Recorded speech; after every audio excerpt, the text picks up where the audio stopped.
Hi guys! For today's mini vlog, samahan nyo kami maglakad at mag-food trip dito sa University of the Philippines, Diliman. 6:54 a.m. nagsimula kami maglakad along Quezon Avenue. From here, it's about more than 4 kilometers going to University of the Philippines.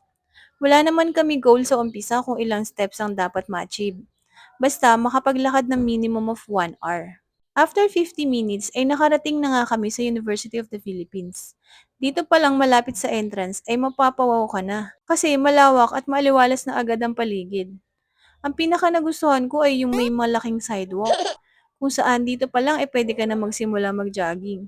Hindi naman itong first time ko pumunta pero binabalikan talaga namin to dahil nga sa vibe ng nature dito.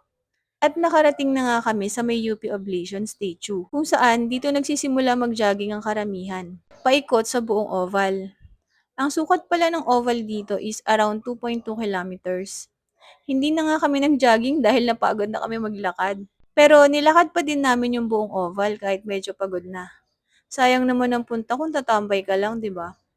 Along the way ay nagutom na nga si Marco at bumili ng taho. Isa pa sa pinupuntahan namin dito is yung mga street foods nila dito, especially yung lumpiang toge. Hindi ako mahilig sa lumpiang toge pero isa to sa nagustuhan ko. Kasi ang fresh ng luto nila, malutong pa din kahit hindi bagong luto. And may kakaibang lasa siya. Kung ma-explain kung ano, siguro mas magigets nyo ako if matry nyo in person. And yung cheese stick nila, hindi yung binibili lang sa grocery at palengke. Homemade siya.